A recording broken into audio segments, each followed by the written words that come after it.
let's start with question number 10. Question number 10, Kangana Resorts operates a lodging house with attached facility of shopping arcade and restaurant on a national highway.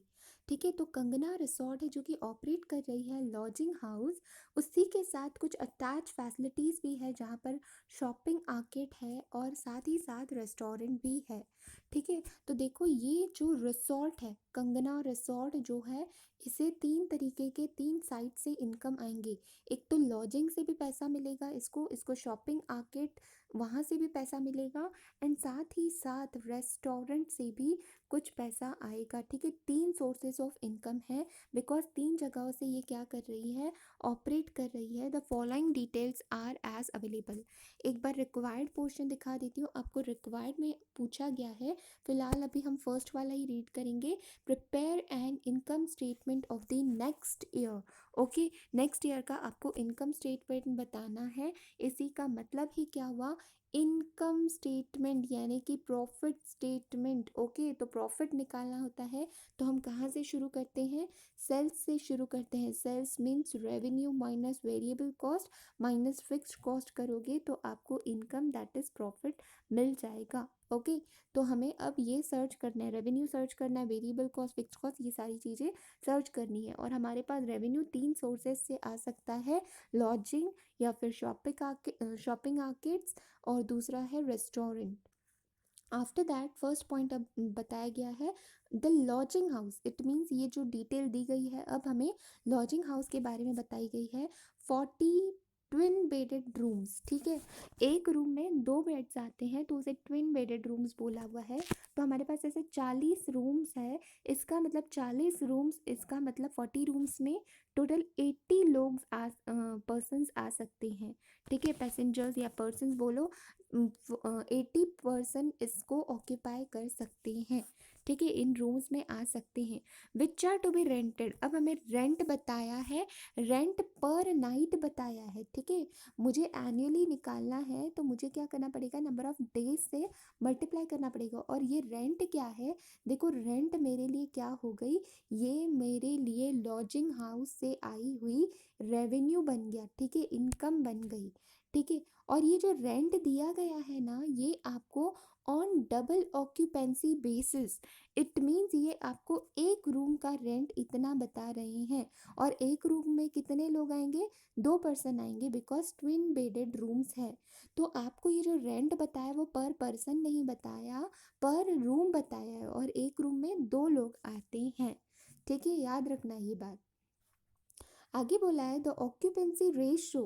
अब देखो भले ही मेरे पास 40 bedrooms हैं, 40 twin bedded rooms हैं, लेकिन ये सारे के सारे तो ऑक्यूपाइड नहीं है। उसमें से देखना पड़ेगा हमें, रेवेन्यू तो हमें उतना ही मिलेगा। किससे हम मल्टीप्लाई करेंगे, जितने ऑक्यूपाइड है। जो खाली है वो न, उससे तो हमें मल्टीपल रेवेन्यू आना नहीं है, तो जितने ऑक्यूपाइड है उसी से सिर्फ रेवेन्यू आना है।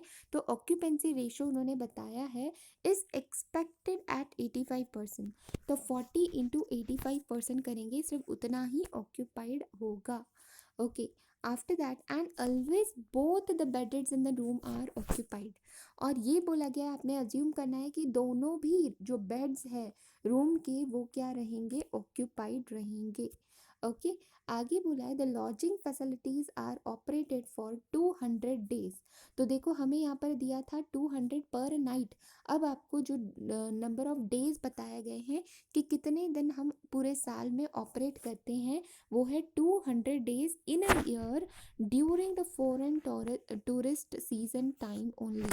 तो ये जब फॉरेन टूरिस्ट का टाइम रहता है, सीजन का टाइम रहता है, सिर्फ 200 डेज ही ये ऑपरेशन में रहता है। ओके, तो ये आपको क्या दिया गया है, इन शॉर्ट आपको रेवेन्यू बताया गया है, और रेवेन्यू ये रेवेन्यू पर नाइट बताया गया है on the double occupancy basis. तो आपको इससे क्या मल्टीप्लाई करना पड़ेगा, आपको टोटल रेवेन्यू अगर चाहिए तो आपको मल्टीप्लाई करना पड़ेगा नंबर ऑफ ऑक्यूपेंसी से। और नंबर ऑफ ऑक्यूपेंसी कैसे आएगी आपकी, 40 बेड्स है, 85% है, नंबर ऑफ डेज से पूरे एनुअल ऑक्यूपेंसी निकालनी है तो नंबर ऑफ डेज से मल्टीप्लाई करेंगे, फिर आप रेंट से मल्टीप्लाई करेंगे तो आपको टोटल लॉजिंग की जो रिसिप्ट्स है वो मिल जाएगी। आगे बोला है as per the past record the spending pattern of each tourist staying in the lodge will be as rupee as under. ठीक है, उन्होंने बोला है पास्ट रिकॉर्ड को अगर देखा जाए तो स्पेंडिंग पैटर्न जो है ईच टूरिस्ट की बात कर रहे हैं। ठीक है, अब देखो एक रूम में दो टूरिस्ट ठहरे हुए थे, ट्विन बेडेड है, तो उसमें दो टूरिस्ट थे। तो अब उन्होंने बोला है कि ईच टूरिस्ट, हर एक टूरिस्ट की बात कर रहे हैं वो। तो ठीक है, तो वो जो जो कि लॉज में स्टे करते हैं, जो लॉज में रहने आते हैं, वो साथ ही साथ क्या करते हैं, कुछ अमाउंट स्पेंड भी करते हैं। कहाँ पर स्पेंड करते हैं, हमने देखा था कि इसी बंदे के पास उसी जगह पर नेशनल हाईवे पर ही उसका शॉपिंग आर्केड भी है। तो हर एक टूरिस्ट, ईच टूरिस्ट ₹50, और ये भी पर डे बोला हुआ है, पर डे कितना स्पेंड करते हैं, ₹50 स्पेंड करते हैं शॉपिंग आर्केड में, और ₹80 स्पेंड करते हैं per day in a restaurant. तो देखो हमने देखा था क्वेश्चन में हमें क्या बोला था, प्रिपेयर इनकम स्टेटमेंट, और इनकम स्टेटमेंट हमें बनाना था कंगना रिसोर्ट्स के लिए। तो यहाँ पे भले ही स्पेंडिंग बोला है, लेकिन ये स्पेंडिंग किसके लिए, टूरिस्ट के लिए। अगर हम कंगना रिसोर्ट का देखें तो उसके लिए तो ये क्या हो गया, ये रेवेन्यू हो गया। तो एक तो रेवेन्यू उसको 200 पर नाइट जो मिल रहा था, वो कहाँ से मिल रहा था, वो लॉजिंग से मिल रहा था। और अब ये ₹50 पर डे जो मिल रहा है वो शॉपिंग आर्केट से मिल रहा है, और ₹80 पर डे जो मिल रहा है वो रेस्टोरेंट से मिल रहा है। याद रखना ये तीनों भी रेवेन्यू पर डे के हिसाब से आपको दिए गए हैं। आगे दिया गया है the ratio of a variable cost to respective sales, यानी कि वेरिएबल कॉस्ट अपॉन सेल्स, आपको ये रेशियो दिया गया है, शॉप्स का दिया गया है और रेस्टोरेंट का। शॉप्स यानी कि शॉपिंग का, ठीक है, शॉपिंग मॉल्स का, ठीक है, शॉपिंग आर्केड्स का, और रेस्टोरेंट मीन्स रेस्टोरेंट का। तो वेरिएबल रेशियो आपको दिया गया है 50% और 60%। इट मीन्स क्या हुआ ना, इसका मतलब क्या हुआ ये आपको ना डिफाइन करते आना चाहिए। 50% मतलब क्या, वेरिएबल रेशियो अपॉन सेल्स। इसका मतलब कि अगर आपका सेल्स 100% है तो 50% आपका क्या होगा, वेरिएबल रेशियो है, तब जाकर ही आपको क्या आएगा, 50% आएगा ना। तो ये वेरिएबल अपॉन सेल्स रेशियो आपको दिया गया है शॉपिंग आर्केट का। उसी तरीके से रेस्टोरेंट का, अगर आपका सेल्स 100 है और तो वेरिएबल कॉस्ट अगर आपकी 60 है तो आपका 60% वेरिएबल टू सेल्स रेशो आएगा। इट मीन्स इससे अगर आपको पता चल रहा है तो आप इजीली, अगर आपको सेल्स पता है तो वेरिएबल कॉस्ट आप इजीली कैलकुलेट कर सकते हो, बिकॉज हमें variable cost to sales ratio का रेशो दिया गया है। और आपको पता है कि सेल्स तो हमें ऑलरेडी पता है, यहाँ पर 200 पर डे जो है ये रेवेन्यू का मतलब ही क्या है, सेल्स है।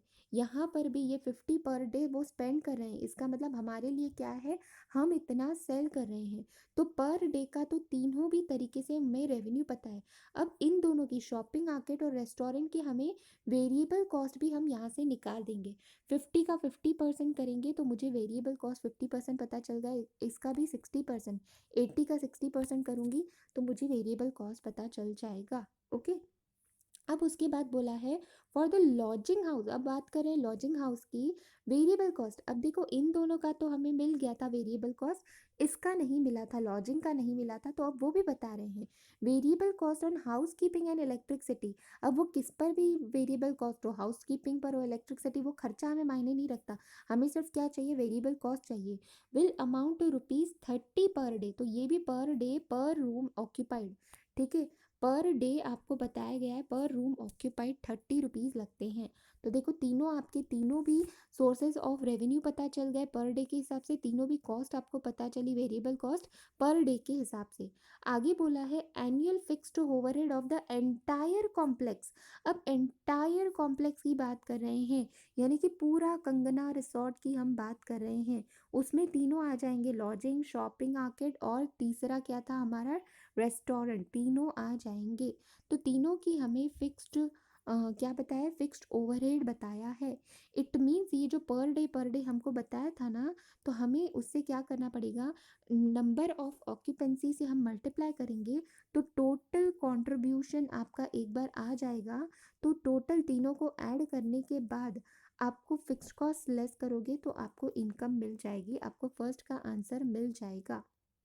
ठीक है, उसके बाद सेकंड क्वेश्चन में आपको बोला है lodging house manager suggest a proposal of reducing room rent. देखो पहले क्वेश्चन में हमारा लॉजिंग हाउस रूम रेंट कितना था 200 पर नाइट। अब वो दूसरा ऑफर क्या लेके आए हैं, हमारे पास दूसरा ऑफर वो लेकर आए हैं कि आपका जो रेंट है वो 150 पर डे हो जाएगा ऑन अ ये भी क्या है, डबल ऑक्यूपेंसी बेसिस पर ही है।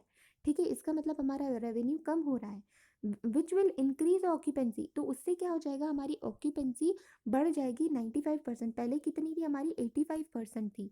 फर्स्ट पॉइंट अगर देखोगे तो वहाँ पे 85% थी, अब 95% हो गई। तो शुड प्रपोजल बी एक्सेप्टेड और नॉट। तो उन्होंने बोला क्या प्रपोजल हम एक्सेप्ट करें या नहीं। इसका मतलब यहाँ पर भी, यहाँ पर हमें उन्होंने क्लियरली बोला है इनकम स्टेटमेंट निकालना है, लेकिन यहाँ पर डीम्ड है कि यहाँ पर भी हम क्या करेंगे, इनकम स्टेटमेंट ही निकालेंगे न्यू फिगर्स के साथ, और फिर हम क्या करेंगे, इन दोनों को कंपेयर करेंगे। अगर हमारा रेवेन्यू बढ़ रहा होगा तो एक्सेप्ट करेंगे, डिक्रीज हो रहा होगा तो रिजेक्ट कर देंगे ये प्रपोजल को। ओके, मैं डायग्रामेटिकली फटाफट आपको बताती हूँ। देखो ये कंगना रिसोर्ट है, एक ही रिसोर्ट में 3 तरीके के हम चीज़ें प्रोवाइड कर रहे हैं।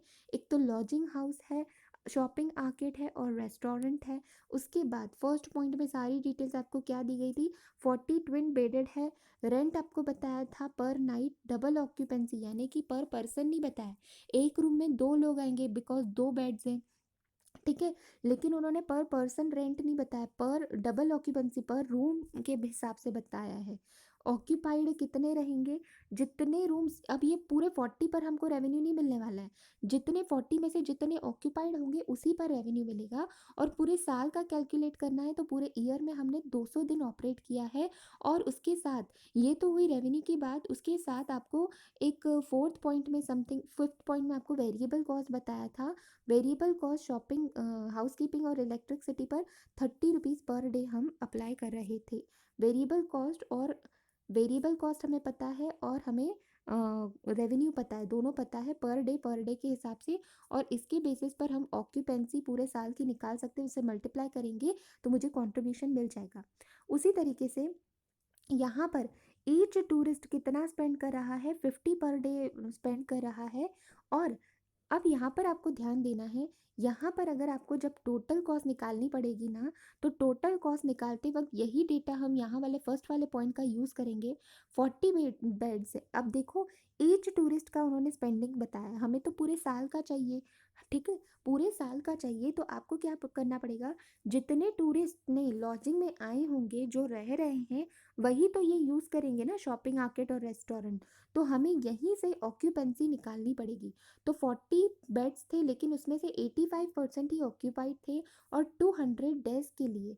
ठीक है, तो इन तीनों को 40 इंटू 85 इंटू 200 मल्टीप्लाई करेंगे। साथ ही साथ लेकिन एक और बात है, यहाँ पर ईच टूरिस्ट बोला है, तो एक रूम में आपके 2 टूरिस्ट आते हैं तो आपको ये, बिकॉज ये ट्विन बेडेड है, तो आपको मल्टीप्लाई बाय 2 करना पड़ेगा। याद रखना यहाँ पर ईच टूरिस्ट बोला है, दोनों भी केसेस में ये करना पड़ेगा आपको। आपको क्वेश्चन की फिगर्स दिखाऊंगी मैं आगे, फिलहाल मैं आपको समझा रही हूँ, आपको नहीं भी समझा तो आगे जाकर समझ जाएगा। ठीक है, तो ईच टूरिस्ट बोला है तो नंबर 2 से मल्टीप्लाई करना पड़ेगा बिकॉज हर रूम में 2 टूरिस्ट है। तो ये हमको दिया गया था रेवेन्यू, उसके साथ ही साथ variable cost to sales revenue आपको रेशो दिया गया है 50%। इसका मतलब ही क्या है, आपके सेल्स अगर 100 है तो वेरिएबल कॉस्ट 50 है। तो आपका सेल्स अगर 50 है तो वेरिएबल कॉस्ट इस पर 50% आप कैलकुलेट इजीली कर सकते हो। तो हम आते हैं और आपको टोटल पूरे किसका, पूरे आपको इसका दिया गया था, रिसोर्ट का फिक्स्ड ओवरहेड पूरे कॉम्प्लेक्स का दिया गया था, वो कितना है, 10 लाख है। अब हम आते हैं हमारे आंसर पर। तो 2 बार हमें इनकम स्टेटमेंट निकालना पड़ेगा, एक बार तो हमारी प्रेजेंट फिगर्स लेकर एंड उसके बाद हमारी रिवाइज्ड फिगर्स लेकर। ओके, तो अब हम पहला पहला वाला स्टार्ट करते हैं। तो पहला वाला हुआ स्टार्ट हमारा sales revenue minus variable cost minus fixed cost is equals to profit. ठीक है, तो देखो पहले जो सेल्स रेवेन्यू है, 3 तरह के रेवेन्यू आ रहे हैं, लॉजिंग हाउस से रिसिप्ट आएगी, शॉपिंग आर्केट्स और रेस्टोरेंट। ओके, उसी तरीके से वेरिएबल कॉस्ट भी 3 जगहों से आएंगे, lodging house, shopping arcade and restaurant. तो रेवेन्यू की पहले बात करते हैं लॉजिंग हाउस की। हमारे पास रेंट जो हमारा था वो 200 था, वो लेकिन जो 200 था ना, ये जो हमारा 200 था वो आपका पर डे था। ठीक है, मैं इसको थोड़ा ज़ूम इन करती हूँ। तो देखो ये जो रेंट था हमारा ये 200 पर नाइट था, ठीक है? तो ऐसे में कितने डेज़ के लिए मुझे चाहिए, पूरे साल का चाहिए, तो 200 से मल्टीप्लाई करना पड़ेगा। लेकिन ये मुझे कितने रूम्स ऑक्यूपाइड हुए उससे मल्टीप्लाई करना पड़ेगा, तो रूम्स ऑक्यूपाइड से मल्टीप्लाई करना पड़ेगा, ठीक है? जो रूम्स प्रेजेंट है उससे नहीं, कितने रूम्स ऑक्यूपाइड है, तो 40 रूम्स में से 85% ही ऑक्यूपाइड है, तो हर रूम का मुझे रेंट कितना मिला, तो इन चारों को मल्टीप्लाई करने पे के बाद मुझे इतना रेवेन्यू मिल रहा है, ठीक है? ये इन शॉर्ट ये 40 रूम्स उसमें से 85% ऑक्यूपाइड है, और ये पूरे साल के लिए 200 डेज के लिए, और मल्टीप्लाई बाय रूम रेंट से हमने मल्टीप्लाई किया। उसी तरीके से शॉपिंग आर्केड का भी क्या था, आप जो स्पेंड कर रहे हो वो 50 रुपीज़ कर रहे हो, लेकिन 50 रुपीज़ में आपको निकालना पड़ेगा आपके टोटल नंबर ऑफ टूरिस्ट है कितने, आए कितने हैं, बिकॉज आपको रेवेन्यू पर ईच टूरिस्ट के हिसाब से दिया गया है। तो हमारे 40 रूम्स है, उसमें से ऑक्यूपाइड 85% है, और 200 दिन के लिए है, हर दिन का आपको दिया गया है। एक दिन में 40 रूम में 85% ऑक्यूपाइड रहते हैं, ऐसे 200 दिन है। लेकिन हर रूम में ये ट्विन बेडेड रूम्स है, तो यहाँ पर हमने नंबर ऑफ 2% से मल्टीप्लाई क्यों नहीं किया था, बिकॉज यहाँ पर जो हमें रेंट दिया गया था वो डबल ऑक्यूपेंसी बेसिस पर दिया गया था, यानी कि एक रूम का दिया गया था, एक पर्सन का नहीं, इसीलिए यहाँ पर हमने 2% से मल्टीप्लाई नहीं किया था। लेकिन यहाँ पे ईच टूरिस्ट के हिसाब से आपको रेवेन्यू दिया गया है, तो एक रूम में 2 टूरिस्ट है, तो आपको मल्टीप्लाई बाय 2 करना पड़ा। उसी तरीके से रेस्टोरेंट में भी वैसा ही होगा। 40 रूम्स है, 85% ऑक्यूपाइड है 200 दिन के लिए, और हर रूम में 2 पर्सन रहते हैं। ईच टूरिस्ट का आपको 80 रुपीज़ स्पेंडिंग दिया गया था, तो हमें मल्टीप्लाई बाय 2% किया, बिकॉज हर रूम में कितने दो लोग हैं, 2 लोग हैं, तो आपको टोटल रेवेन्यू मिल जाएगा रेस्टोरेंट का भी। तो रेस्टोरेंट का भी जो आपको रेवेन्यू मिला, तो ये टोटल रेवेन्यू आपको मिल गया। ओके, तो हमें तीनों के रेवेन्यूज मिल गए। रेवेन्यू मिलने के बाद अब हम आते हैं वेरिएबल कॉस्ट। वेरिएबल कॉस्ट का आपको दिया गया था ₹30 दिया गया था, और ₹30 जो आपको दिया गया था ना वो पर डे दिया गया था, और पर डे, और साथ ही साथ उन्होंने बोला था पर रूम ऑक्यूपाइड। तो यहाँ पे हम नंबर ऑफ पर्सन से मल्टीप्लाई 2 से नहीं करेंगे, ठीक है? बिकॉज पर पर्सन पर रूम दिया गया है, एक रूम का दिया गया है, पर पर्सन का नहीं दिया गया है, ठीक है? पर डे पर रूम दिया गया है। तो सिंपली आप नंबर ऑफ रूम्स ऑक्यूपाइड से मल्टीप्लाई करोगे, तो नंबर ऑफ पूरे साल में नंबर ऑफ रूम्स ऑक्यूपाइड कितने हैं, 40 रूम्स 85% ऑक्यूपाइड थे 200 दिन के लिए, तो आपको ऑक्यूपेंसी मिल जाएगी, मल्टीप्लाई बाय रूम रेंट पर करोगे, ओ सॉरी वेरिएबल कॉस्ट से मल्टीप्लाई करोगे, तो आपको क्या मिल गया, वेरिएबल कॉस्ट मिल गया। उसके बाद शॉपिंग आर्केड और रेस्टोरेंट का तो आपको रेशो दिया गया था, वेरिएबल रेशो, तो सिंपली वो रेशो रेवेन्यू पर अप्लाई करोगे। ये आपका रेवेन्यू 6,80,000 का 50% लोगे तो 3,40,000 आया। उसी के साथ रिसॉर्ट का क्या था, 10,88,000 इंटू 60% करेंगे, तो मुझे क्या मिल गया, 6,52,800, ये मुझे वेरिएबल कॉस्ट मिल गया। तो मुझे कंट्रीब्यूशन मिल गया फिक्स्ड कॉस्ट पूरे कॉम्प्लेक्स का, कॉम्प्लेक्स में तीनों चीज़ आती है, पूरे कॉम्प्लेक्स का मिला मुझे 10 लाख, एंड मुझे प्रॉफिट मिल जाएगा 931,200। अब हम आते हैं रिड्यूस रेंट वाले से। सेकेंड ऑप्शन में उन्होंने हमें क्या बोला था, रिड्यूस रेंट किया था और ऑक्यूपेंसी बढ़ा दी गई थी। रेंट रिड्यूस करके 150 कर दिया और ऑक्यूपेंसी 95 कर दी। तो दूसरे वाले क्वेश्चन पर उन्होंने, देखो सेकंड क्वेश्चन में स्पेसिफिक बोला नहीं था इनकम स्टेटमेंट, उन्होंने सिर्फ ओपिनियन मांगा था। तो एक्सेप्ट करें या ना करें प्रपोजल, और एक्सेप्ट करें या ना करें ये हम प्रॉफिट के बेसिस पर ही डिसाइड करेंगे। तो सेल्स रेवेन्यू वही 3 सोर्सेज से आएंगे, वेरिएबल कॉस्ट 3 सोर्सेज से आएंगे, contribution minus fix cost. Okay, तो आता है हमारा सबसे पहले तो रेवेन्यू, तो रेवेन्यू वही रहेगा 40 रूम से 95%। ऑक्यूपेंसी देखो हमने बढ़ा दी, पहले ऑक्यूपेंसी हमारी कितनी थी, 85% थी, अब हमारी कितनी हो गई है, 95%, ठीक है? 95% और 200 दिन के लिए, और हमारा रेंट पर डे कितना है, 150 रुपीज़ है। शॉपिंग मार्केट्स का 40 डेज है, 95% ऑक्यूपेंसी, 200 डेज के लिए, 2 पर्सन आएंगे, ईच टूरिस्ट का आपको दिया गया था स्पेंडिंग 50 रुपीज़। अगेन रेस्टोरेंट के लिए 40 रूम्स है, 95% ऑक्यूपाइड रहेंगे 200 दिन के लिए, और उसमें 2 लोग रहते हैं, तो टोटल नंबर ऑफ पर्सन मिल जाएंगे, और ईच पर्सन ने 80 रुपीज़ स्पेंड किया है। ₹80 हमारे लिए रेवेन्यू है पर पर्सन। ओके। वेरिएबल कॉस्ट का आपको पता है, वेरिएबल कॉस्ट आपको ₹30 दिया है, वो एज इट इज़ आपका सिर्फ क्या चेंज हुआ है, रेंट चेंज हुआ है, वेरिएबल कॉस्ट उतना का उतना ही है। लेकिन ऑक्यूपेंसी आपकी अब चेंज हो गई है, 40 × 90% इंटू 200%, और वेरिएबल कॉस्ट 30 पर डे दिया गया है, तो आपको टोटल वेरिएबल कॉस्ट मिल गया। उसके बाद 50% ऑफ ये 7,60,000 किया, 60% ऑफ रेवेन्यू, इतना आपका वेरिएबल कॉस्ट मिल गया। वेरिएबल कॉस्ट मिलने पर कंट्रीब्यूशन मिल गया, कंट्रीब्यूशन मिलने पर fix cost as it is पहले जो था वही रहेगा, फिक्स कॉस्ट तो चेंज नहीं होने वाला है। तो मुझे अब प्रॉफिट मिल गया। पहले हमारा प्रॉफिट क्या था, 9,31,200, अब कितना प्रॉफिट आया है, 7,78,400। इट मीन्स हमारा न्यू प्रपोजल के साथ प्रॉफिट हमारा क्या हो रहा है, डिक्रीज हो रहा है। तो प्रॉफिटेबिलिटी डिक्रीजेज बाय 1,52,800, इन दोनों का डिफरेंस ले लिया। हेंस रिड्यूसिंग रूम रेंट, अगर हम रूम रेंट हमारा 200 से 150 कर रहे हैं, तो हमारा रिड्यूस रूम रेंट की वजह से प्रपोजल हम एक्सेप्ट नहीं करेंगे, बिकॉज हमें लॉस होगा। ओके। तो यहाँ पर हमारा क्वेश्चन नंबर 10 कंप्लीट होता है। Thank you. आई होप आपको समझ आया होगा।